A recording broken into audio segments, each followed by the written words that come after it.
Welcome to Get to Know with me, Morgan Williams. I've been in the creative industry for over a decade and meet people in different roles every day. But here's my secret. I don't always know what it is they actually do. So here I am getting to know. Each week, I sit down with industry insiders, learning what it is they actually do all day long. Whether you're trying to break into the industry, feeling a little bit lost, or just plain curious, Get to Know is here to dish out creative career insights and advice. So let's dive right into this episode. Today I get to know Aimee Jakes, who's the shopping editor of Heat and Closer magazine at Bauer Media Group. Aimee tells me about how she's always had dreams of becoming a teacher, but decided to shake things up by switching to a journalism degree just 1 month into uni. We talk about everything, including all the perks, chatting to celebs, analysing data, being reactive, and imposter syndrome. This has been such an insightful chat with Aimee, and I hope you find it interesting too.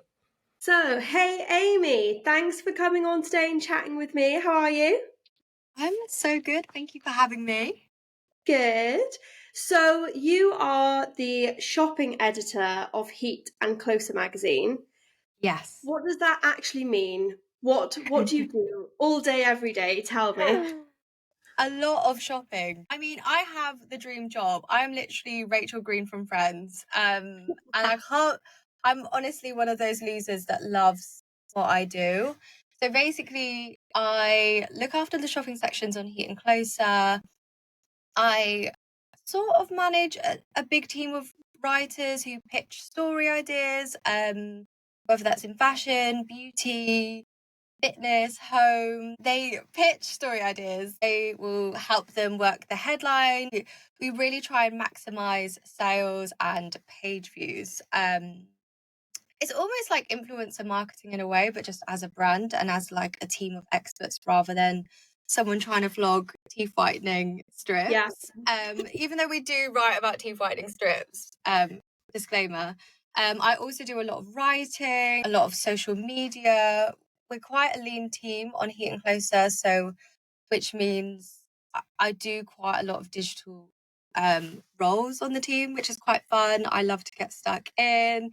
I work with the commercial team a lot. The brand's willing to spend money, making sure their ideas and their brand really resonate with our audience and kind of finding editorial angles that really work for our audience. Also trying products, seeing what's good, seeing what's worth it, seeing what our audience should spend their hard-earned cash on is really important. We don't like to write about anything that we personally don't think is good, which is quite fun. And working with such a talented, hardworking team, it's the best job ever. I'm very, very lucky. Oh, that's so good. Do you actually shop a lot, or do you get gifted a lot of things and try them out? I definitely get gifted quite a lot of things to try out, which is the dream job. Yeah, I honestly, wish I got that.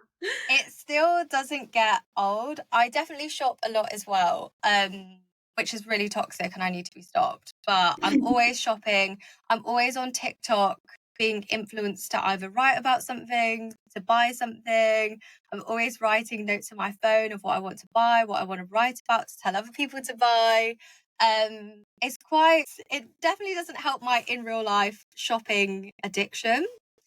But yeah, I mean, I'm not complaining. It is really great. I used to save all my money to buy, a lipstick and be so excited to buy it. So sometimes when a brand will send a lipstick in every shade, it is crazy and overwhelming. Wow. And That it's is like the dream. It is. My housemates are very lucky and so are my family, because I'm always giving stuff away for them to, try and tell me if it's good, because I'm only one person. But yeah, it's definitely a great job in terms of trying products. So I'm obsessed with skincare. I'm obsessed with makeup, like any other girl, I guess. So it is nice to kind of call that work.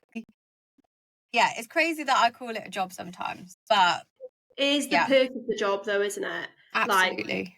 getting all those free things. And I feel like you're at events all the time and you get to go traveling. Can you tell us about a couple of Yes. those and what is it that you Yes. actually do there? Can you kind of let go and just enjoy, or do you kind of feel like you're working when you're there? It's definitely work, but I feel like because I go to quite a few events now and you start seeing the same sort of faces and I've made friends from in the industry. So, now I'm very lucky. I've been going to events for years now, so I'll probably see at least like one or two people that I know, which is I try and explain it to my boyfriend because he's like, why are you working on a Thursday night? Why are you like Yeah. choosing almost?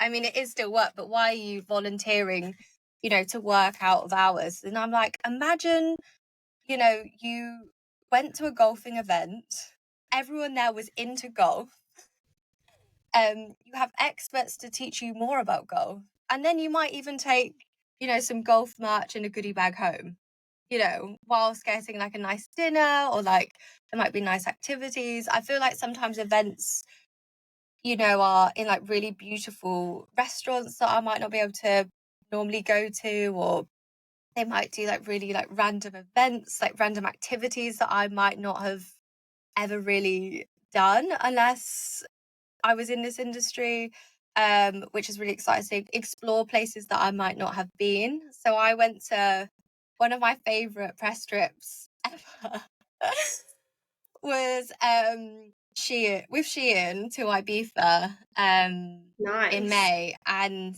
it was crazy. I had never been to Ibiza before. Oh my God. No, I had never been to So Ibiza. what did they get you up to? What did you do? It was so crazy. So the first night they had booked out STK. Mhm. There were so many celebrities.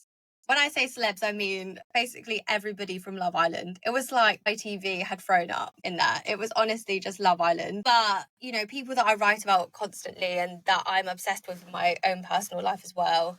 But yeah, we got dressed up. We went to STK. We had steak. We had drinks. It was just so there was like performances. And then the next day we went to O Beach and Shein had I love it there. basically sponsored O Beach, exactly. And yeah, we were in VIP, drinks were flowing. There were quite a few girls from Bauer as well who I knew, and girls that were already my friends that were there, and it honestly felt like a girls' holiday. So that Mhm. was a really good trip. I really enjoyed that Yeah. one. I feel like a lot of people in the industry get quite jaded quite quickly. They're like, oh God, a press trip to Paris. Ugh. Like, or oh my goodness, I would love it. too many like parcels. Ugh.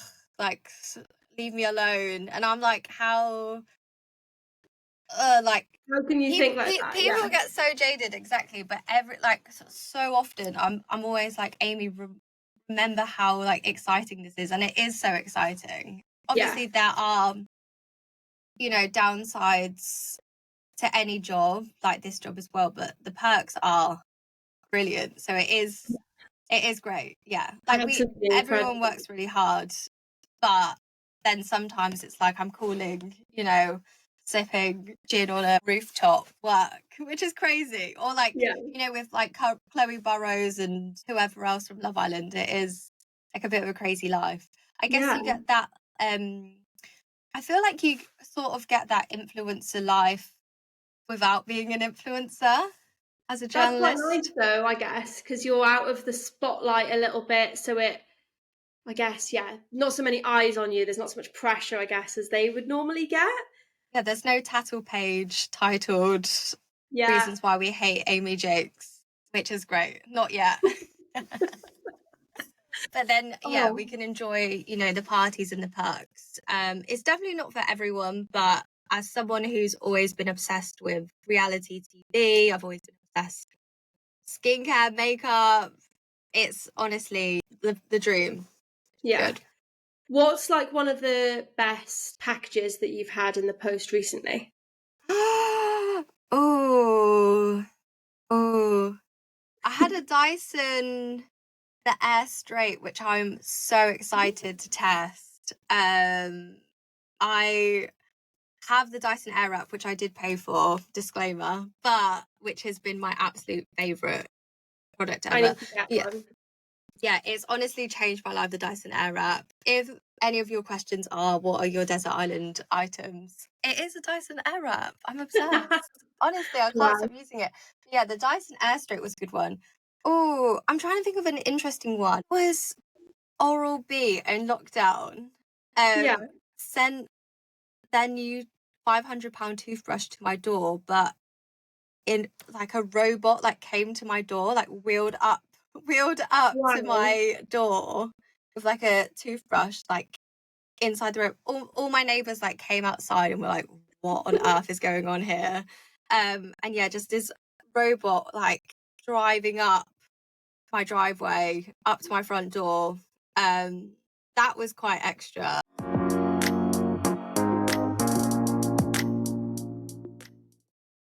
Obviously, you're shopping editor now, managing a little bit of a team as well. Yes. How did you get into the industry? Because I know that you didn't start off in life thinking that you wanted to be in the industry. Wasn't it a teacher that you wanted to be? I've always wanted to be a teacher. I used to teach my teddy bears Cool. with my younger brother and sister, of course, helping me. You know, I teach my younger brother and sister and my teddy bears, you know, maths, English. I would have my register. I always wanted to be a teacher. That's so cute. Just because I really like the idea of, you know, making fun lesson plans and lots of children listening, lots of people having to listen to what I have to say.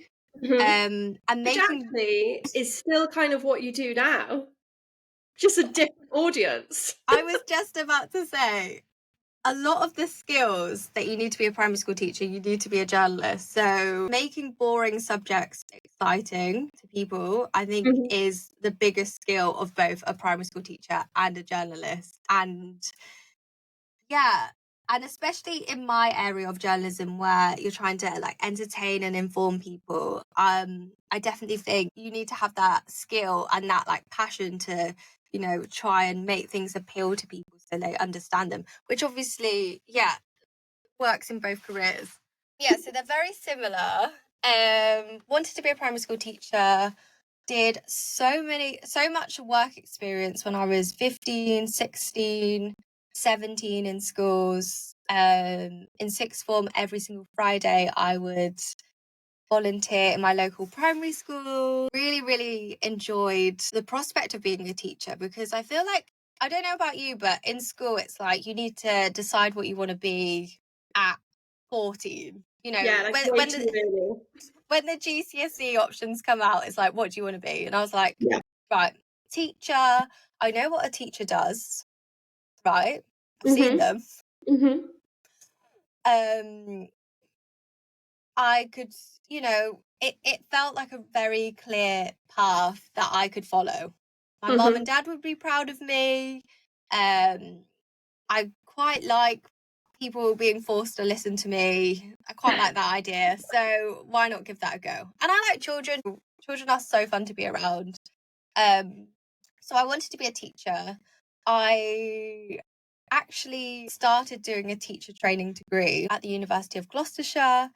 And yeah, a month in, I had this sudden realization that I actually was quite different to everybody else on my course. Everyone was really Right. organized. Everyone had like matching highlighter sets and stationery, and I don't know, I was going through a bit of a chaotic phase. I had just started uni, I had just moved away from home, I had just gone through a breakup, but like a positive one. I kind of really found myself in the first few months of uni. I was so happy. I was always out. I was very extroverted. I was constantly making friends, and then I started to really suddenly think like, why am I about to teach other people how to live their dream when I haven't even entertained the thought of my own dream? I was just about to teach people that they could do anything they wanted, and I hadn't even really asked myself what I wanted to do. Well, that's what I was going to say. what was kind of that realization then? Did you realize that there was something else you wanted to do, or just teacher life wasn't for you? There was something else that I wanted to do more, that I hadn't even Okay. dared myself to dream. Mhm.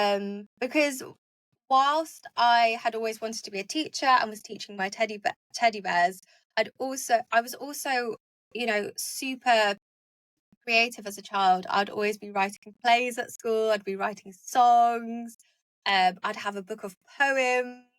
I was I was obsessed with magazines. I was obsessed with celebrity culture, pop culture. That whole world. Like, I would always beg my mom to buy me magazines. From Girl Talk magazine to Top of the Pops to Yeah, Ms to I love them all. my mum's Rude More magazine, which had the Barbies in the back doing the sex position of the week. Oh my god, I Loved it didn't even all. know about that one. Yeah, honestly, I think that was a Bauer title. But yeah, all of Wow. the magazines that I work around and for today, I used to read as a child. I used to steal the newspaper, my mum and dad's like weekend newspapers. As soon as they would get through the door, I would honestly steal one and like run upstairs and lock myself in the bathroom because my mum would be so mad at me for stealing it and like have to flick through. I was upset. Like, I was Oh always wow. obsessed. But I guess I never really thought that could be a career that I could actually do. It kind of felt like saying I wanted to be a pop star or a wag, Yeah. Well, you it's know? something that I guess you don't see every day, isn't it? Unless like Yeah, your parents are journalist or someone in your family probably, but yeah. unlike a teacher, it's not really one of those things that you really grow up seeing. So, Exactly. And it's how like, do you really know what it involves? I don't know anyone in my life. I didn't know anyone in my life that had worked in media. Yeah, Um, I didn't know anyone in that world. So it really felt like that was honestly like wishing to be a pop star. Like, yeah, nah, like that doesn't happen to normal people. So I kind of didn't I wouldn't even say that I grew up saying I want to be a journalist. Actually, my mum always does say that when I was 13, I told her I wanted to be the editor of Heat magazine.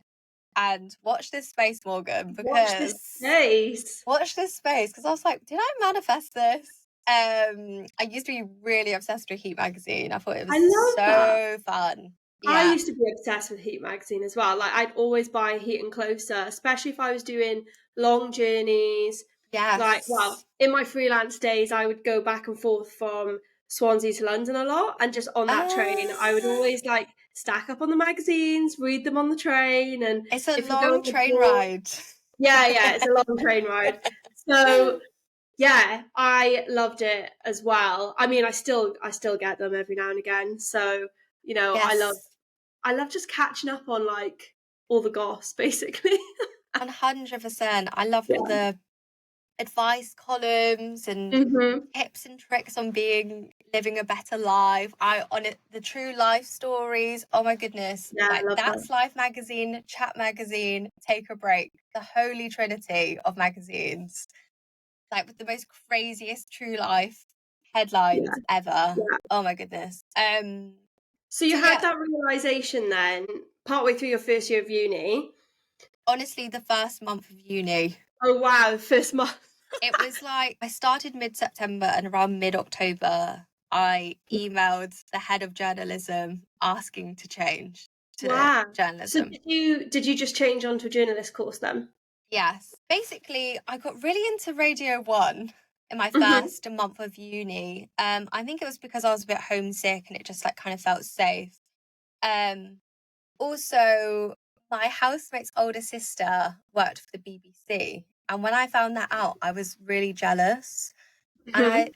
whenever you're jealous, that's always an indication of something that you want. So Yeah. I think it's important to lean into what you're jealous of. I was like, why am I jealous of my housemate Susan's older sister, working for the BBC? I was like, that's a cool job. How did she get into that? And then I met a girl at a party who um was studying journalism, and I was like, oh my goodness, like what was your experience beforehand? I bet did you intern at a paper? Like, expecting journalism students to have all this experience, and I'm sure a lot of them do. But she was like, no, I think she studied childcare at uni. No, childcare at college, which is what I studied at college. Yeah.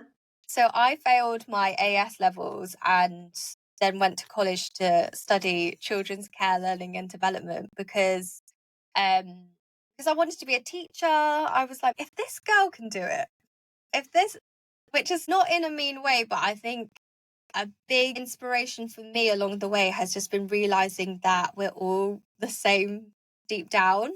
Yeah. Yeah. I think growing up, I would imagine these people that worked in magazines to be like superhuman, like worldly, mystical creatures that were just like completely different to me. And it's like, Mhm. actually, we are all the same. If this Mhm. girl who also doesn't have any experience is doing journalism, then why can't I do journalism? It really, after having that chat, I called my mum and I was like, Mum, I think I'm going to change course. And she had listened to me say I wanted to be a teacher for years and years, study children's care, learning and development, do so much work experience in special needs schools, in primary schools, in nurseries. She was like, you know what, Aim, do it. I was like, oh my goodness. I was expecting my mum to say, don't you dare. But she said, do it. I love Like, that though. It's good when you have that kind of validation, I guess, from someone so close like your mum. It sounds like you've got yeah, a really like close relationship as well. So when they just say, "Do you know what? Go and give it a go. Why not?" I was shocked. I was almost kind of terrified because I was like, oh my goodness, like I now have to do it because I was expecting her to say, what on earth are you on about? But and I've said to her recently, I was like, Mum, I can't believe you just let me do it. But she's definitely the type of mum that wouldn't ever try and stop me. She knows what I'm like. She wouldn't ever try and stop me. And, she just knows I'm a bit mad. So she just sort of sits back and just watches. I think as But well yeah, now, like at our age now, I guess we look back on that point of our lives and think, well, like if we were going to give advice to someone of that age, they've got their whole lives ahead of them. So why not give it a go? If it doesn't work out, then you just change again. You've got so much time to play with. Do you know what I mean? completely. So you may Like, as well give it a go. So how did you find that journalism course once you switched? I loved it. I still didn't think I would actually be a journalist. I kind of assumed that I would work in PR. Yeah, Okay. I love talking to people. I love the idea of networking. I just guess everyone on my course was super talented, but very serious. Everyone wanted to work at The Guardian or the BBC, which is very commendable. But I just wasn't quite that way inclined. So I Mhm. would always want to work, when we were talking about what we wanted to do, I was like, I want to work at Cosmo, I want to work at Heat, I want to work, for women's lifestyle type brands. And that was always kind of like, again, a bit like, oh yeah, everyone says that, you know. Yeah. Everyone wants to do that. So again, I kind of didn't let myself believe too much that actually could be a possibility. I was like, I'm glad I'm on the course. I'm having a good time. It's very creative. It was such a good course the University of Gloucestershire have because they have they have a proper newsroom.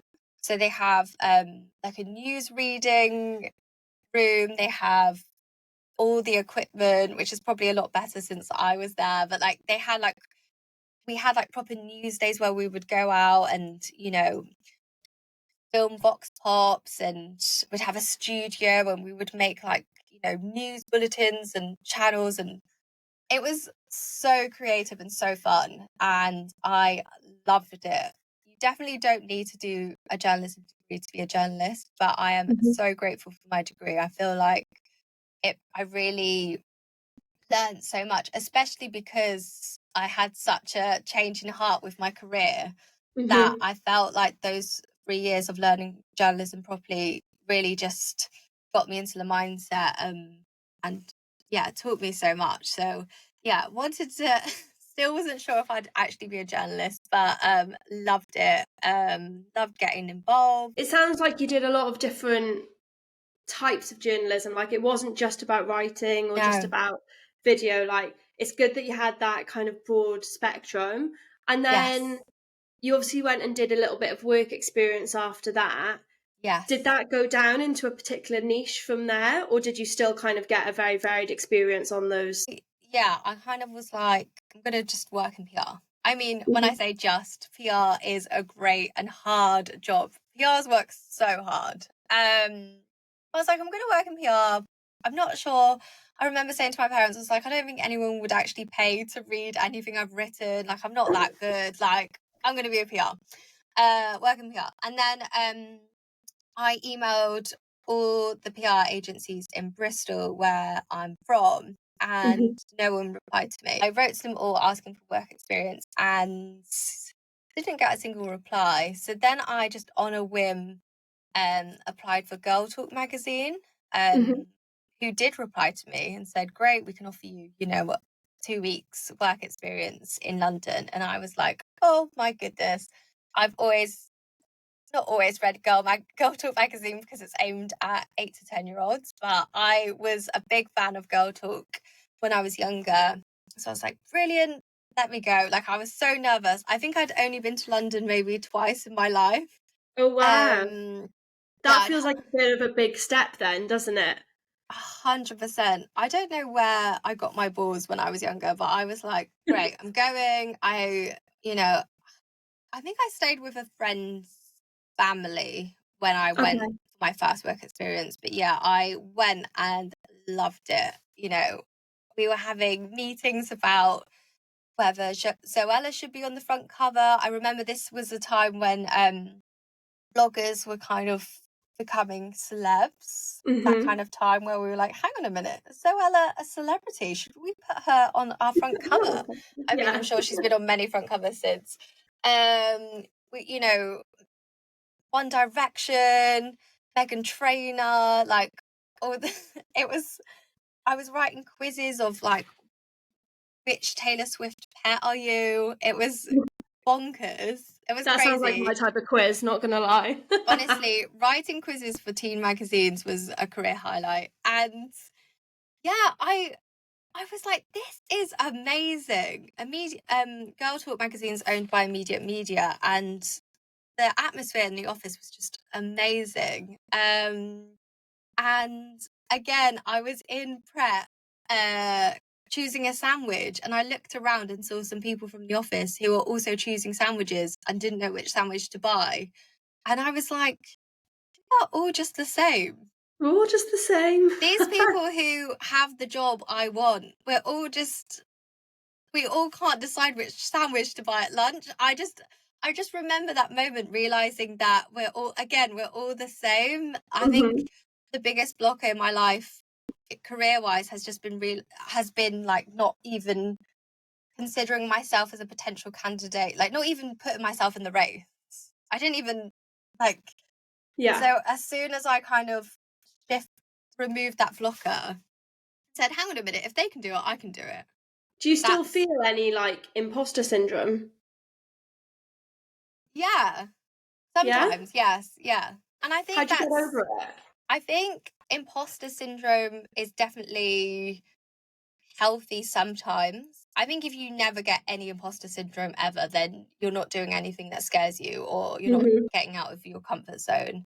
But I think, yeah, like just realizing that everyone feels it from time to time and it's completely normal. And we're Mhm. all trying to bumble through life. We all don't know whether to get a egg mayonnaise sandwich or a pret lasagna soup. Do you know what I mean? We're all the same. And then realizing that probably the CEO of your company, the celebrity that you follow, the person with a really cool job, we all, worry that we're not quite getting it right. And we all have like days where we're just like, oh yeah, very good. And I think that's completely Oh yeah, normal and cool. healthy. And just So realizing that we're normal. all the same. Yeah, Um, I do think that's really important because I think there's probably a lot of people trying to break into the industry, or maybe they're not even trying to break in because they actually think, like you thought, yeah. that career isn't for me because of XYZ. But so yeah, I think it's really important that you've mentioned that everyone is the same and you kind of all start out from the same point in life as well. So you've just got to give it a go and make a success of it yourself. I think when you realise everyone else is sort of faking it, just fake Fake it it till you too. make Yeah, it. we're all like act like you belong and you'll be Yeah, fine. And it yeah, is all just a mindset rather than actually. I don't think anyone's kind of over analyzing everyone every day, like, oh, Susan's not that good at this. And we're all thinking about ourselves constantly. yeah. We're all so wrapped up in ourselves. So I think just act like you know what you're doing and the rest will follow. 100%. So you were at Girl Talk for, was it just the 2 weeks that you Just spent there? 2 weeks work experience, yes. And then what And did you go on to after that? so then I got home and I was like, right, I need more of this. This was halfway through third year. And then I think it was January of third year. And then from then till I started my job at Bauer, I did pretty much most weeks were spent doing work experience. So I went to Heat and Closer. Mhm. I went to Grazia. I went to Lausanne. I went back to Girl Talk. I went to Top of the Pops. I went A to the really good debrief. mix. Yeah, I was just trying everything. I think it was. Have you heard of the debrief? I Yeah, mean, I think they've shut so. down now, RIP. But they were the best site ever. They were kind of like dubbed as Grazia's little sister, and they used to.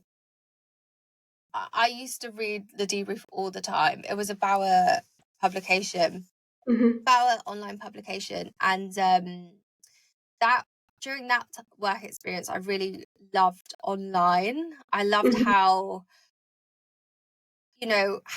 quick online is. I loved just like the excitement of kind of every day, like finding stories, getting them live, seeing it live instantly, and that kind of workflow I feel like I found a lot more exciting than print.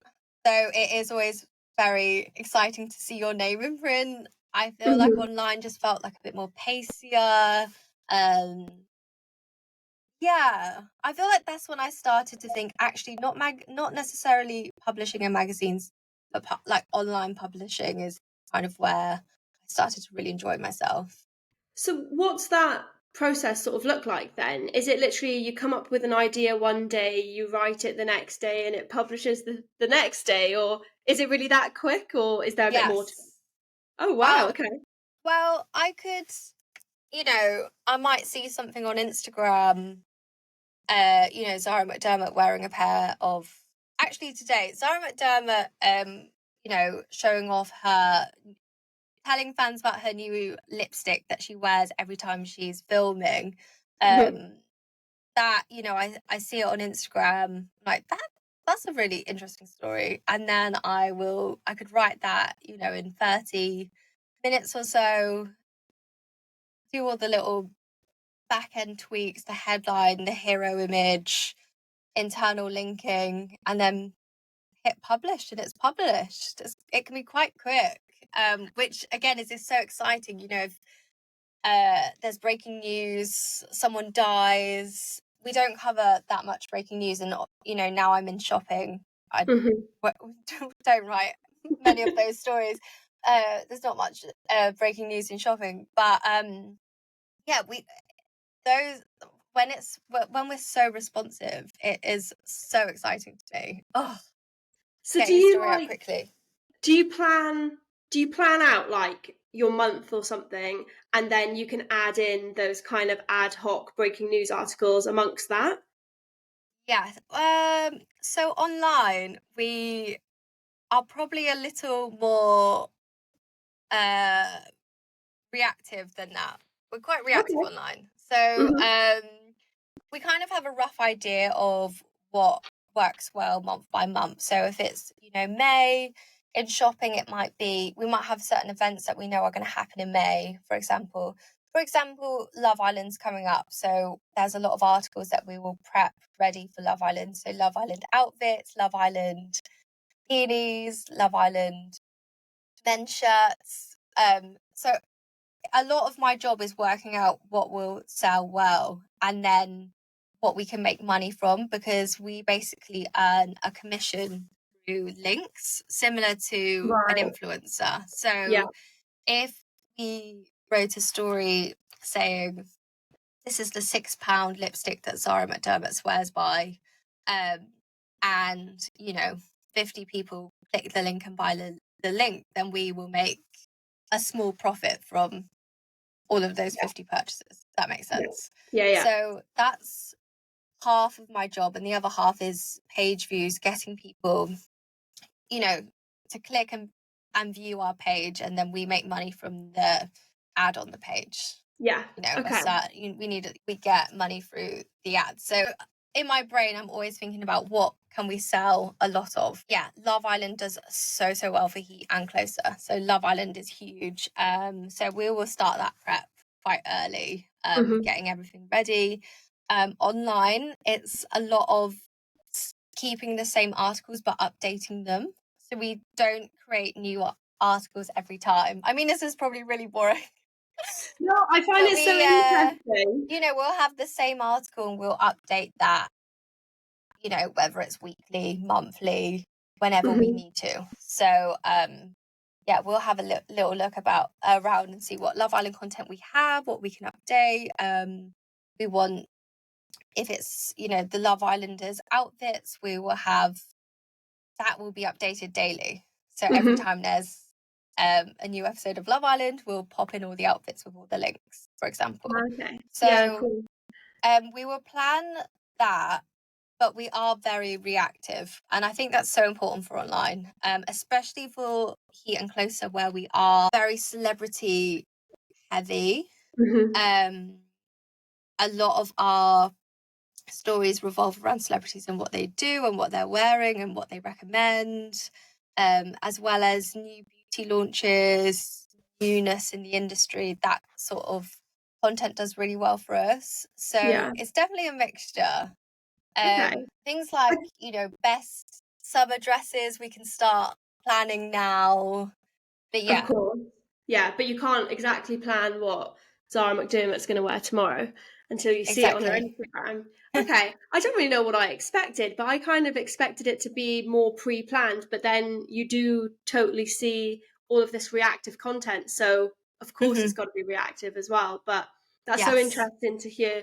I guess you've got to be kind of on a lot of the time, like looking at social media and 100%. Just reacting to that and like pulling out, I guess, what the best stories are from what you've seen as well. Do you find that difficult at times? So we use data a lot. So we're always, basically every single story that we write, we always analyze the data after. So we're like, Zara McDermott's £6 lipstick, no one clicked on it, no one was bothered, no one cares. Right. Okay. So then we might say, why did no one care? Was it because Zara McDermott isn't, really resonating with our audience at the moment? Was the price point not quite right? The hero image wrong? So we'll have that kind of internal monologue, kind of working out why that story didn't do well. Equally, if a story does really well, it goes viral, everyone's clicking on it, everyone cares. We're like, oh, maybe Molly May's party dress. These aren't the only stories we write, by the way. No, but just using them as examples, one product-led celebrity articles.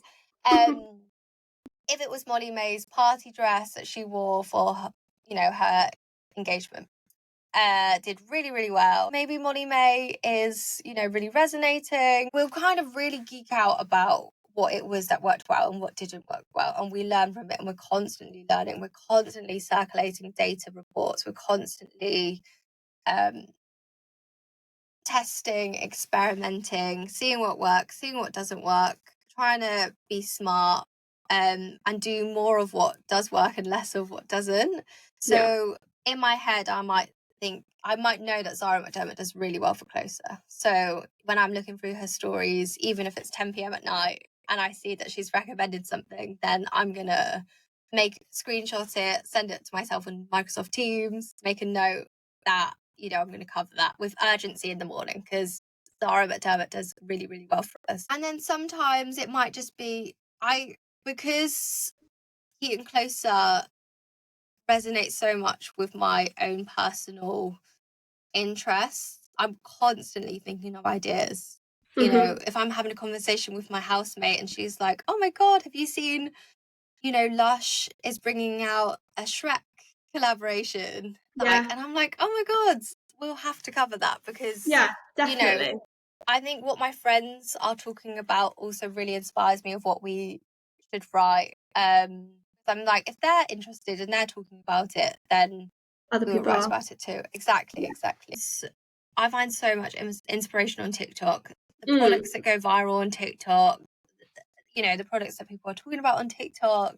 I'm always working, Morgan. Honestly, I'm obsessed. I just can't be stopped. But if it's something that you love, then it's okay, really, yes, isn't it? exactly. And then the events we were talking about earlier, at events we're constantly being shown new products, new innovations, which is so exciting. I think, one of the best perks of being a journalist, especially in lifestyle, is being the first people to try like a new innovation in your field. I think Yeah.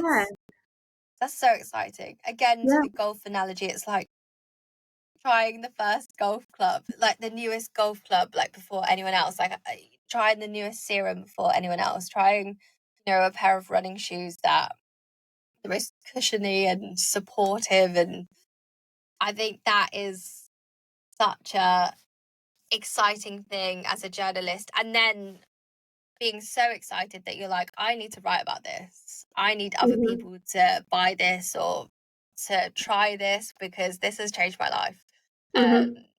So I think a lot of our ideas actually come, from just trying things ourselves and going, oh my God, this is the best gradual fake tan I've ever used. And I'm telling all my friends, I'm like, guys, you need to try this gradual fake tan. And then that's kind of inspiration for what I would then, write as a first person article online as well. So definitely Yeah. feeds in and out of my life a lot.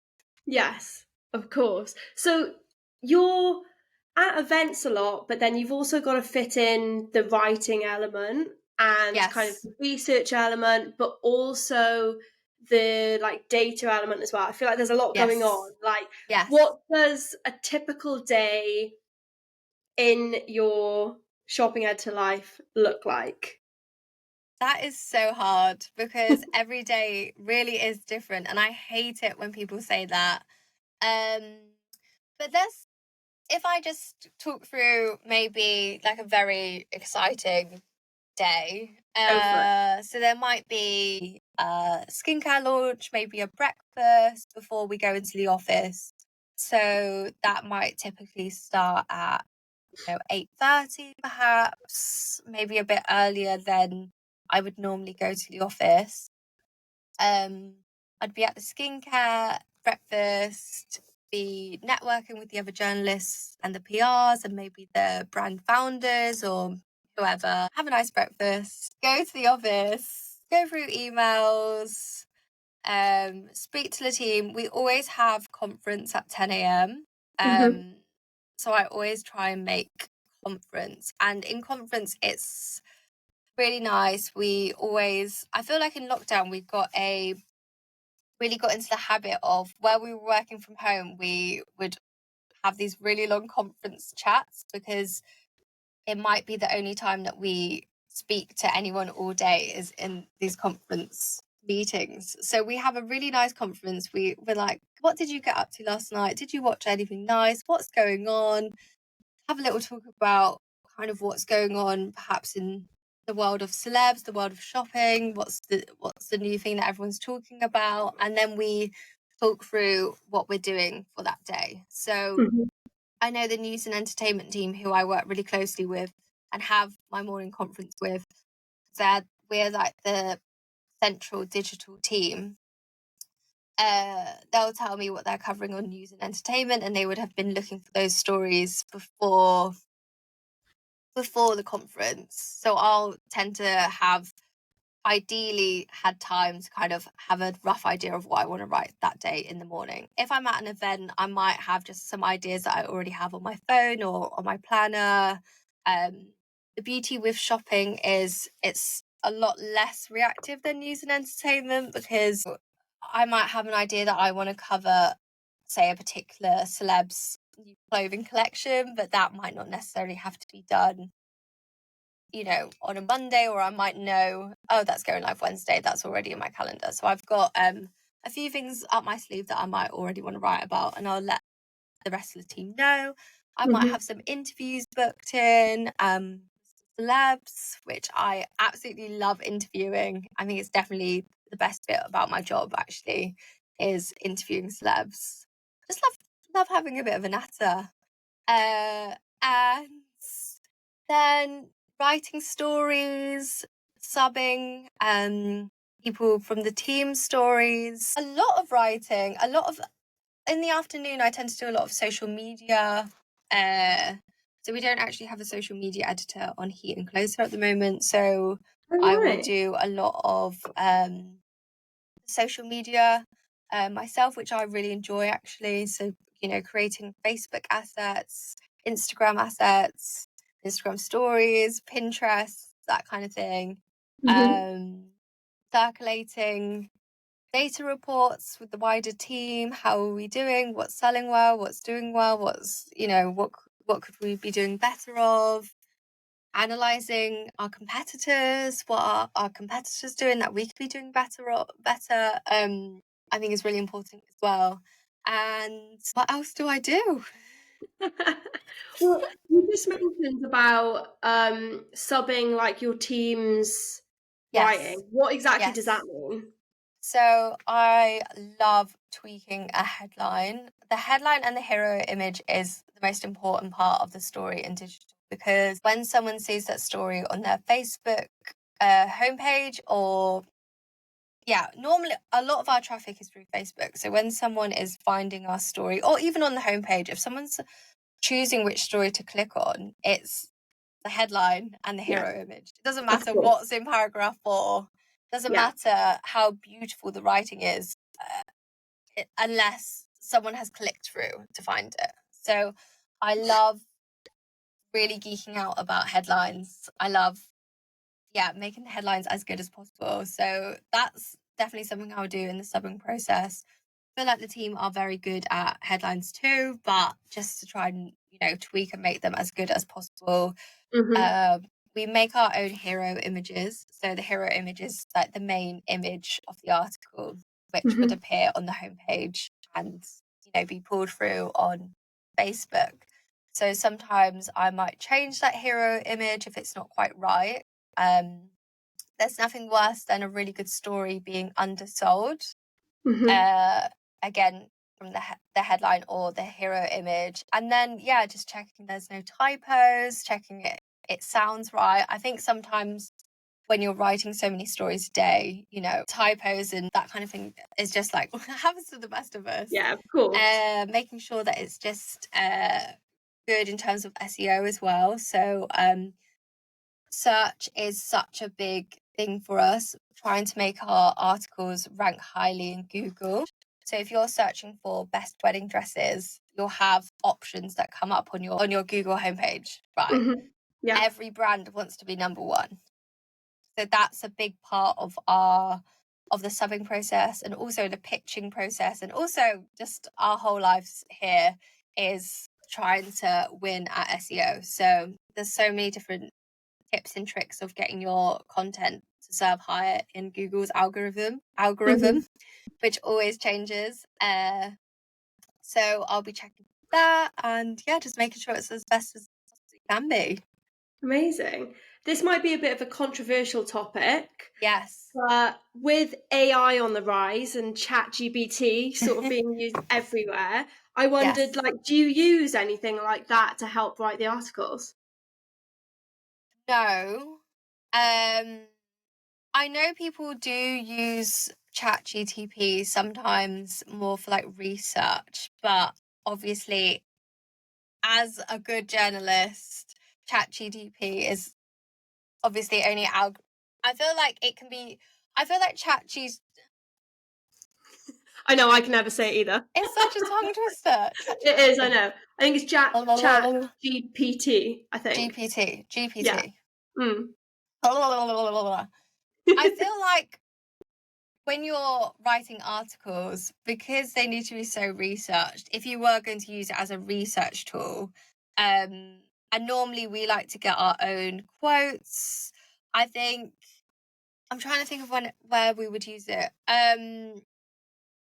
To be honest, I prefer using it for like emails and more Yeah. for, how do I professionally say this? Okay. Is that Rather for like than your own personal for my emails to own personal life admin, you know, I'll use a bit of chat GPT. Yeah, I think it's definitely AI and journalism is definitely something bigger than I quite know about. I think that perhaps the thing with journalism is it's always changing, and what we were doing 6 months ago, you know, we're not doing now, and what I'm talking about now probably won't even be relevant in 6 months' time. Like, it is so fast paced and we're constantly having to learn new things. And I think perhaps the way that we use Google in just a few years' time will be completely different, and perhaps we won't be scraping to be number one on a Google algorithm, and perhaps we'll be asking robots to tell us the answer instead of typing anything in. So it is kind of really scary when I think about that. But at the same time, I think, you know, podcasts weren't a huge job 5 years ago, and I think there's always opportunities of how we can win as well. But Yeah. yeah, 100%. big fan of AI when writing an email or asking, for my personal admin. I feel like it Mhm. can be quite smart to use it, but wouldn't quite trust it necessarily for like a big research task. You just mentioned as well that it's quite fast paced and like you're always sort of learning new things. It might sort of changes every few months or, whatever. Yes. How do you keep up with all that? I think just you have to be very adaptable. Never get stuck in your ways. I think that's applicable to everyone, but especially in media, you have to always learn the newest thing. You always have to be a beginner again. I think that's so important. You Mhm. know, if TikTok comes along and you're like, I don't want to learn TikTok because I liked how things were before, then I think it's such a blocker to becoming the best journalist you can be. And as a journalist, unfortunately, you have to be an expert in 800 different things, Yeah, it really seems including it. every social media platform, video, audio now, writing, interviewing, like the list goes on and on. So I think you have to have like such a learning mindset of where you want to keep growing as a journalist. You want to keep adding more strings to your bow. Mhm. Mhm. Um, I think some people still in the industry still aren't happy with digital, or like willing to give digital a go, which is quite a scary place to be. I think you need to be as open and eager to learn as you possibly can Yeah, be. The same as when we were, in school about to pick our year 10 yeah. subjects for GCSE. It's kind of like, what do you want to do next? What's your 5-year plan? Turn yourself into a niche. Like, what's your niche, Aimee? Like, what's your niche, Morgan? Like, what are you going to be? What Mhm. are you going to be known for? And it's like, hang on a minute. Like, I think boxing yourself in is so dangerous, because Yeah. our dream job might not actually exist yet. What I do Mhm. for the next 30 years might not be a thing at this moment in time, which Exactly. is I mean, I never thought I'd be running a podcast, but here I am. exactly. Look at you go. And like, how could you have ever imagined yourself at 15 saying, I want to be in Like, a it just wasn't podcast? a thing, is it? Yeah. Yeah. So there's always something new and something just that we haven't even thought of will come out, and maybe that's like the perfect thing for you at that point in your life as well. You've just got to. I don't think there's any. like that it's never too late to change what you're doing as well. If something new comes along and you think that's a better fit for you, then why not give it a go? Like, I And think I life is just for trying lots of new things, isn't it? And I think like it was such a mindset perhaps of the generation above us where, Mhm. you have the same job, you work at the same company, your 60 whole years. life, and you go up the ranks and that was your life done. Brilliant. But I think now our generation are definitely we want to add as many strings to our bow as possible. We want to that the multi hyphenates who, Yeah. want to be a journalist, but I also want to do this and this and this, and I want my side hustles, and and I think that's actually quite a healthy and exciting way to be. It's Hmm. like, you can be a podcaster and a photographer, Exactly. and Yeah. maybe something else. Yeah. Maybe what's next? An author Yeah. book next year. Just we're constantly receiving from the universe. I'm Exactly. I'm really into my manifestation at the moment. Can you tell? What's meant for Brilliant. us will come to us, Have you which I read think is exciting. the Roxy Nafusi book? I have her manifestation cards, so now every morning I will pull one or two at random, whatever cards I feel like are sort of speaking to me, Hmm. and yeah, I will repeat those affirmations, to myself, to the mirror. I'll get my housemates to pull out some cards as well. And it's so fun. But I really believe in, telling yourself positive things. And I feel like your brain really does react positive, positively to that, which is great. Yeah. So yeah, really a really big fan of a manifestation card. Nice. So I actually really want to talk about celeb interviews as well, Yes. because you mentioned that's probably like your favorite thing over receiving all the gifts and free events. Yes. Yeah, That on par. on par. Yes. So how does like a celeb interview work? Are they always in person? Are they always kind of remote, or is it a bit of a mix? A lot of them are remote, normally on Okay. Zoom, which is a shame. But I love an in-person interview. They're my absolute favorite. When I do an Mhm. in-person interview, I don't often need my questions. I can just kind of go off the cuff, and I find them really exciting. You can really kind of gauge someone's body language, and it's just like having a chat Yeah. with someone that I, really admire and that I really like and that I've been following their life, online. So it it just comes easily to me. But then on the phone it can be quite difficult because there might be a slight delay, so you're constantly interrupting each other. They tend to be quite rushed, and sometimes the celebs might be doing something else at the same time. I'm like, are you cleaning? Are you pottering around? Oh my goodness. Like I can remember Chloe Ferry from Geordie Shore. She Yeah. was in Nando's, ordering Nando's. You hit an With Nando's order as well. Yeah, she was like, one moment, I just need to order, and was just like in Nando's. I've interviewed celebs before where they've been doing their Tesco shop. Oh I've my interviewed god. someone when they've got lost driving in their car, and they've been like, I'm really sorry, I'm actually lost. I'm pulled up on the side of the road. I'm going to have to Oh stop a god. moment just so I know where I'm Mm. going. I So mean, if that doesn't make you think they're just like everyone else, like what will, doing I their know Tesco that. shop as well. Absolutely. Yeah, exactly. I think that was with Belle Hassan from Love Island, and she was like telling me all the stuff that she was putting in her trolley, and I was like, this is Brilliant. brilliant. I was like, this is iconic. But yeah, it's better in real life, but yeah, just with celebrities obviously are very busy people. Yeah. Can't always make that happen. But yeah, I've interviewed celebs on the red carpet before, which I absolutely love as well. That is so Right. exciting. If you're interviewing on the red carpet, you don't really dress up because you're kind of in the sort of like journalist pit where you're kind of like reaching out. It's normally quite cold, so you'd have to wear Okay. like a coat. And Is sometimes that when you really do like competitive as well if you're in that pit, like competing with everyone else to get their attention?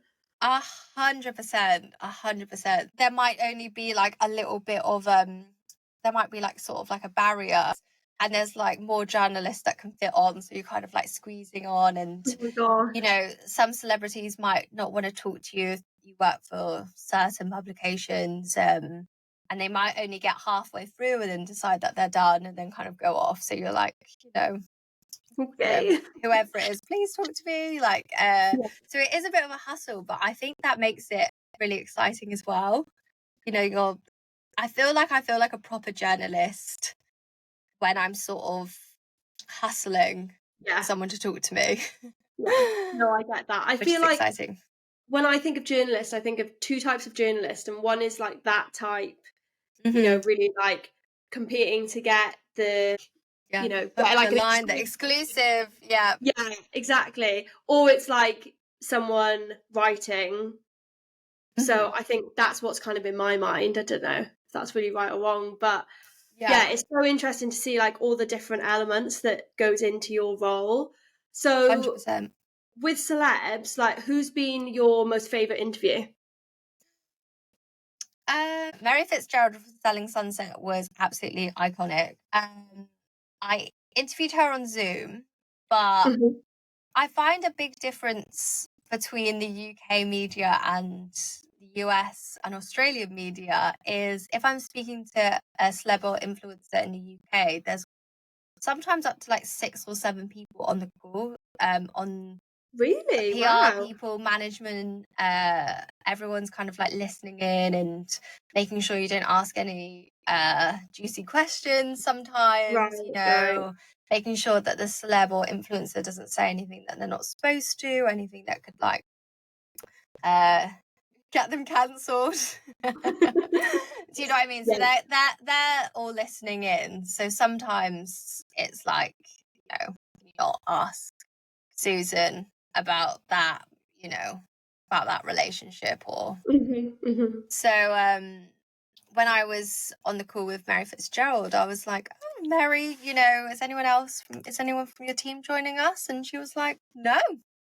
And I was like, Yeah. "Brilliant." Because and I find that if I've ever interviewed anyone in the US or Australia, they rarely have a team Oh, on the wow. call, so we can just talk about whatever. So Mary went in on Christine, on all of the Selling Sunset castmates, which was amazing, as well as telling me, about her very bougie self-care Sunday routine, which Ooh, involved an infrared sauna, which she has in her house. Um, love that. yeah, she has like the whole works, really bougie.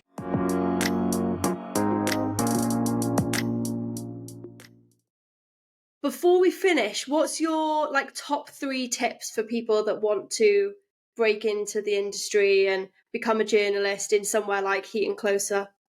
I think definitely if you don't ask, you don't get. Mhm. If you don't ask, the answer is always no. I think just reminding yourself that, I think, ask the questions, ask for work experience, ask whatever you're trying to get. I think, yeah, asking and putting yourself out there. There's been so many situations in my time where, I've like just dared myself to ask it, and it actually has happened and it has actually worked out. And, if it doesn't quite work out for that particular publication or that particular opportunity, it might still happen eventually. And Mhm. yeah, just ask. You never know. And I feel like when you're asking as well, you're speaking it into existence. And, you know, the person you're asking might not have the answer for you, but might know someone else that knows. Yeah, ask, always ask, be really enthusiastic.